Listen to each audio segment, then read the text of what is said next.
Miriam, obrigado a todos aí, obrigado pelo convite, né? É um prazer estar com vocês aqui. Realmente, né, a conectividade tem avançado bastante, eu vou até falar um pouco, e inclusive até o pessoal comentou bastante da importância da educação, né? Eu vou compartilhar um pouco aqui também alguns serviços que a gente leva nesse sentido aqui também para o agro, tá? Vocês estão vendo minha apresentação aí, tá? Deixa eu ver se entra na nova Já apresentação. entrou, tá aparecendo. Entrou? Já entrou. Legal. Vamos lá. Bom, como a Miriam me apresentou, né, eu sou Eduardo Polidoro, responsável por Internet das Coisas aqui dentro da Claro Brasil. E dentro da Claro, a gente tem algumas verticais que a gente foca no desenvolvimento de soluções, né? Então, o tema aqui, né, muito além da conectividade, é porque, obviamente, a operadora trabalha muito forte com conectividade, porque é o core business dela, mas a gente trabalha desenvolvimento de soluções a fim de promover um valor percebido, né, e ajudar, obviamente, os setores a evoluir na adoção de soluções de internet das coisas, que, obviamente, visam melhorar, principalmente, produtividade, reduzir custo, e no agro não é diferente, tá? Então, eu vou colocar aqui alguns pontos, né? Mas o pessoal já falou muito do setor. Provavelmente esse número deve estar um pouquinho defasado, porque 23,5 era a representatividade do PIB em 2020.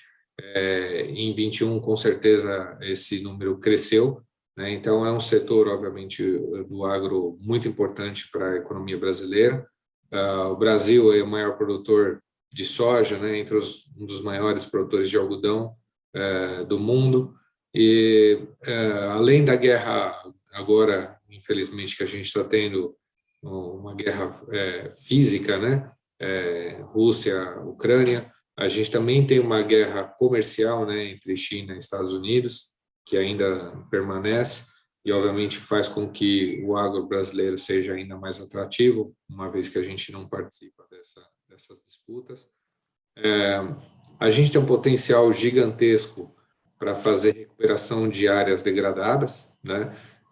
Então, além dos 70 milhões de hectares que a gente tem plantados, né, a gente tem aproximadamente o mesmo valor em áreas degradadas, que podem ser utilizadas, né, para essa agricultura, sem promover a abertura de novas áreas, que obviamente é muito importante para a própria sustentabilidade do agro, né, sustentabilidade mundial, dada a relevância do Brasil no clima mundial, mas também, obviamente, a sustentabilidade do agro, né, e a segurança alimentar mundial.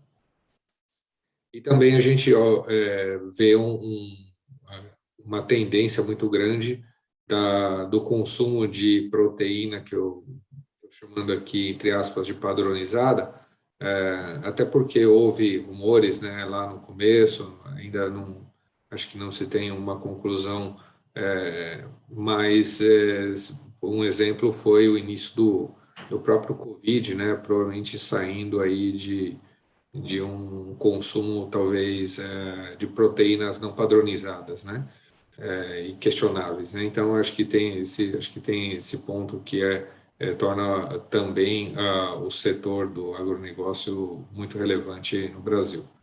E o aumento da população mundial, que continua crescendo, e, obviamente, a gente tem que garantir a segurança alimentar nesse contexto. O que a gente busca entregar para o setor? Basicamente, como acabei de mencionar, a redução de custos para se tornar ainda mais competitivo, né? Para evitar e facilitar o acesso ao alimento para toda a população, inclusive, né, a população mais pobre, dos países mais pobres, etc., e aumentar a produtividade, né? Então, isso é a chave, né? Quanto mais a gente conseguir tirar de produtividade do solo, melhor, né? Obviamente, sem fazer uma superutilização desse solo a fim de mantê-lo viável e perene, né? Como que a gente faz isso, então, basicamente, né? O pessoal, até no painel anterior, falou muito de agricultura de precisão, né? E a gente aqui chama de agricultura digital. Então, dentro do nosso portfólio, a gente incluiu soluções de agricultura digital, a parte de logística é super importante para o setor do agro, uma vez que a gente está falando de um país continental, né, e o escoamento dessa produção é chave, tanto o armazenamento, né, quanto o escoamento, então a gente também tem soluções para o armazenamento. E se você junta tudo isso, você acaba criando uma rastreabilidade de toda a sua produção. Então, quando você faz o monitoramento desde lá da compra da semente, chegada da semente, em que condição de solo, climatologia, o uso de defensivos, etc., faz a parte de monitoramento de armazenamento e controla também a gestão, você tem uma rastreabilidade bastante grande daquilo que está sendo entregue, né? Dentro de agricultura digital, basicamente a gente passa por um processo de sensoriamento de solo e estações agrometeorológicas. Aqui, basicamente, o objetivo é melhorar a assertividade do momento de plantio, momento de colheita, fertilização, uso, né, de fertilizantes, pulverização de defensivos, qual é o melhor momento de irrigação, o quanto se fazer de irrigação. Então, o pessoal acabou de comentar no painel anterior, né? O que você não se mede, o que não se mede não se controla, né? Então, aqui é justamente o que a gente está promovendo, é justamente iniciar esse processo de medição, né? E, obviamente, a gente sabe que a conectividade é o grande habilitador aqui, então isso acaba sendo viável através da conectividade também, mas esse portfólio de agricultura digital está dentro do portfólio da Claro para soluções para o setor. Telemetria de máquinas, a gente pode trabalhar tanto na manutenção corretiva, mas a fim de evitar a corretiva em momentos não oportunos, né? A gente trabalha na preditiva, tentando evitar justamente essas paradas, né, indesejadas. A gente pode fazer a partir de telemetria dos caminhões, isso ajuda muito, principalmente se a logística for integrada à produção, ajuda, obviamente, na redução do consumo de combustível, determinar qual é o melhor momento para você fazer, para você ancorar e fazer a carga e descarga, né, desses produtos. Se você pensar, por exemplo, num setor, um subsetor dentro do agro, né, que é a produção de papel e celulose, né, floresta, basicamente, ela tem uma logística bem complexa, né, uma logística de grandes áreas, onde até o processo produtivo em si, ele deve ser um processo o mais contínuo possível. Então, você tem que evitar, obviamente, sobreestoque e baixo estoque na área que está fazendo o processamento da madeira, né, para fim de produzir papel e celulose. Então, esse processo de telemetria e controle de despacho de campo é super importante, exemplo, né, para esse exemplo que eu mencionei aqui, que é a silvicultura, né. Pesagem na saída e pesagem na chegada, acho que isso é importante principalmente para grãos, né. A gente sabe que a qualidade do grão é algo que é sempre monitorada, né, pelos compradores.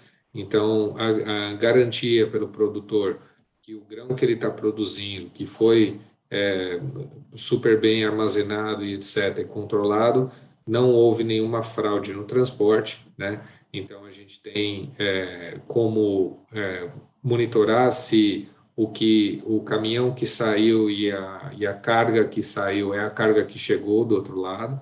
Realmente não houve troca no meio do caminho, e as condições também que esse grão foi transportado, né? Condições de temperatura, umidade, etc., que obviamente tem impacto direto na saúde do grão, né?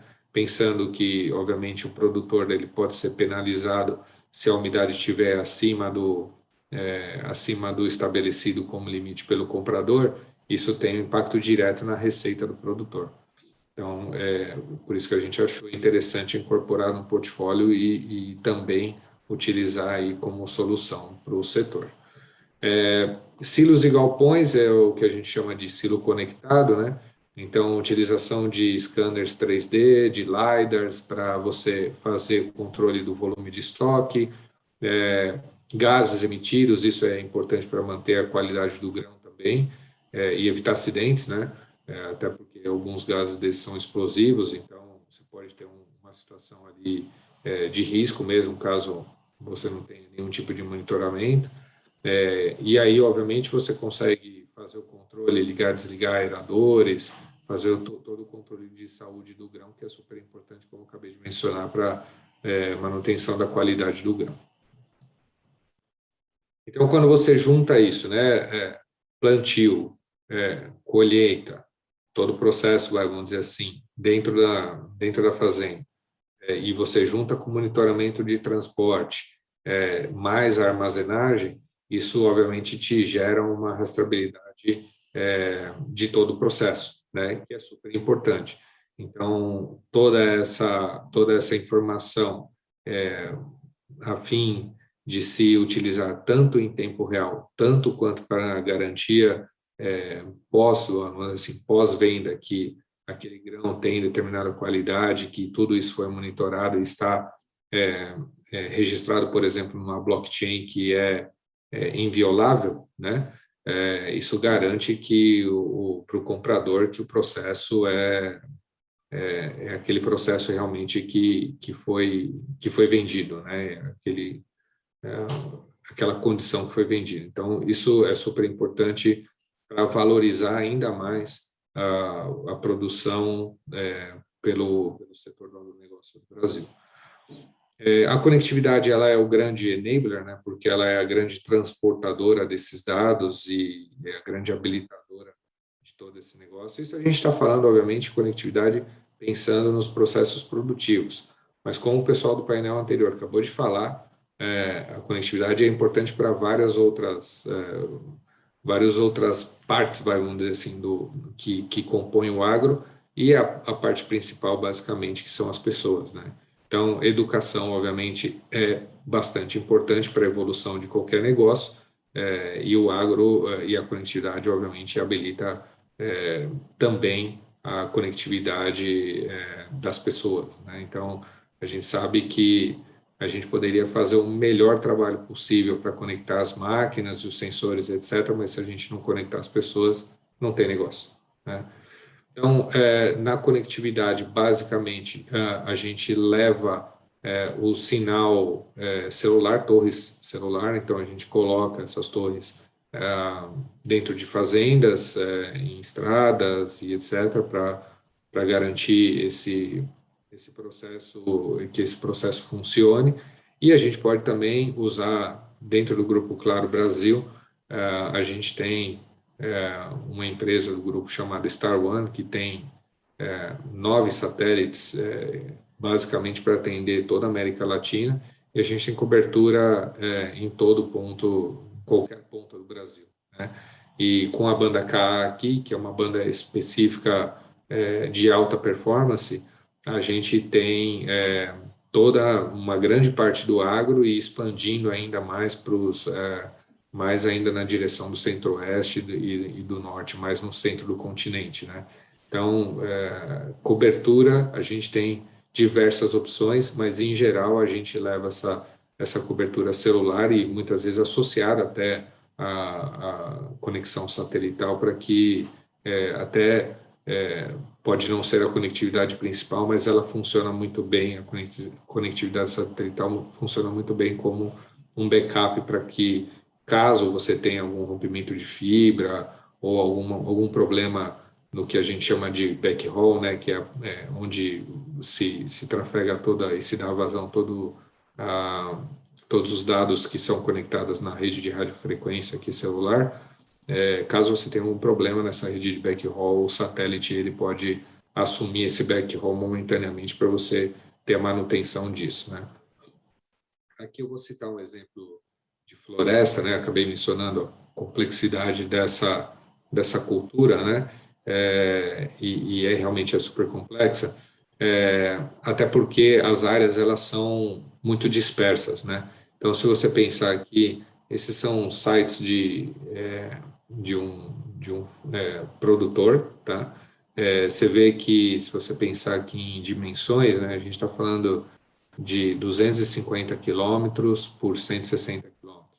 Então, é uma área gigantesca, bastante espalhada, que é um perfil bem padrão na silvicultura. Você não tem áreas muito grandes contínuas com esse tipo de produto, né, com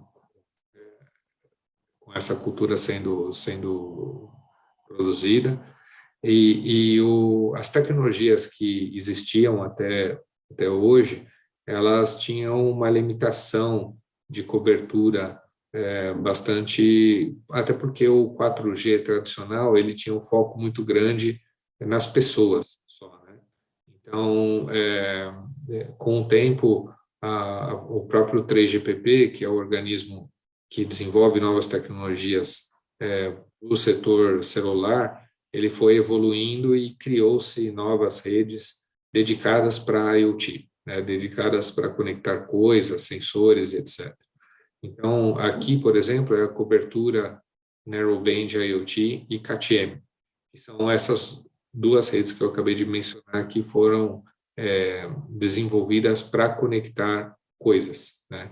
Então, aqui com os mesmos sites, né, com os mesmos sites celulares que a gente leva além da cobertura 4G, com aquela mancha anterior que vocês viram, agora você leva a cobertura em toda a região. Então, consigo colocar, por exemplo, dendrômetros, sensores de fumaça, esse tipo de coisa, para tanto monitorar o crescimento da árvore em si, né, o crescimento do caule da árvore com o dendrômetro, ou tanto para evitar, né, possíveis acidentes com detectores de fumaça, etc.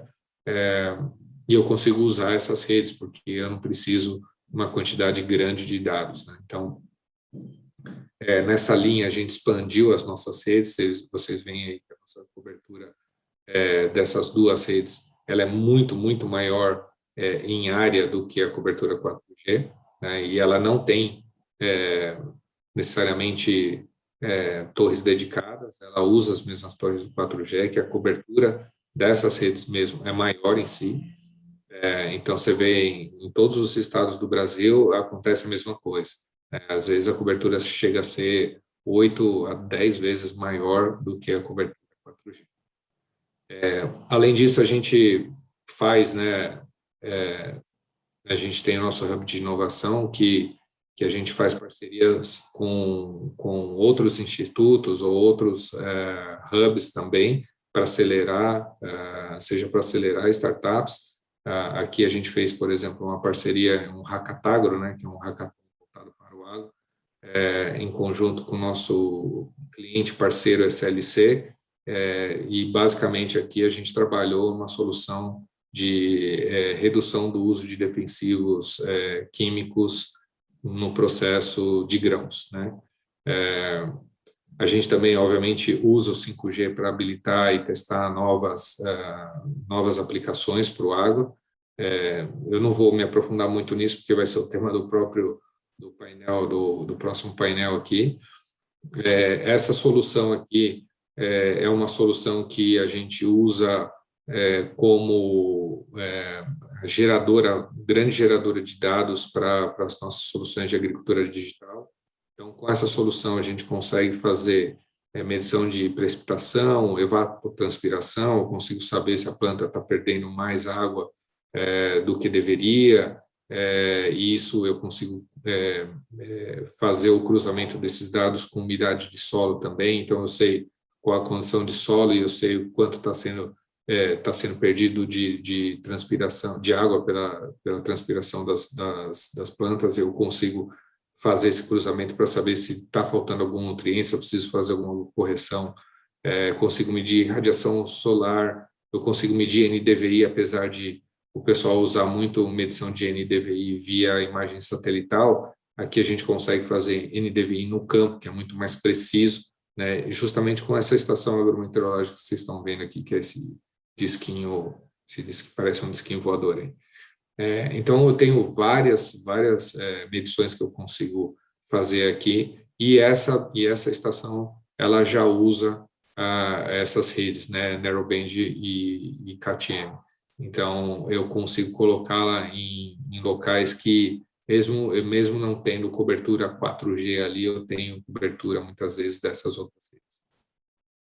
A gente leva soluções também, né, dentro do portfólio da Claro, como o Einstein Conecta, para clientes, claro, fazerem consultas via telemedicina, e, obviamente, né, no agro a gente sabe que muitas vezes você está longe dos centros médicos, e aqui você vai fazer consulta com profissionais de altíssimo nível. A questão da educação, que foi tema do painel agora anterior, é super importante. A gente tem o Descomplica para todos os clientes da Claro. Então, uma vez que a gente faz a cobertura e os clientes começam a se conectar, eles têm acesso aí a todo esse processo que ajuda, né, no processo educacional, etc., preparação até para a universidade. Como o pessoal comentou aí, às vezes o pessoal entra na universidade até com déficit aí, de conhecimento matemático, português, que foi mencionado no painel anterior. E para facilitar também o acesso, né, a essas soluções, a conectividade, seja da conectividade ou seja dessas soluções que a gente mencionou aqui, a gente tem uma parceria aí com a John Deere. Então, todos os concessionários do John Deere hoje são um ponto de concentração dessas demandas de conectividade. Os próprios concessionários acabam promovendo a conectividade, até porque muitos equipamentos da John Deere, quase todos basicamente estão preparados para esse tipo de conectividade e monitoramento em tempo real. Então, o agricultor, por exemplo, que já tem contato e já compra e já tem um atendimento sendo feito aí de campo, pode usar o mesmo canal para fazer o processo de demanda e levar e conseguir levar uma torre para dentro da fazenda, uma ou várias, né? Depende do tamanho da área agricultável que ele tem, né? Então é isso, pessoal. Assim, eu queria foi um resuminho rápido aqui das soluções. Aqui está o meu contato. Quem tiver dúvidas, sugestões, críticas, a gente está aberto aqui gostaria muito de receber aí o feedback de vocês, e qualquer demanda que vocês tenham também pode direcionar aqui por meu e-mail, que a gente encaminha da melhor forma.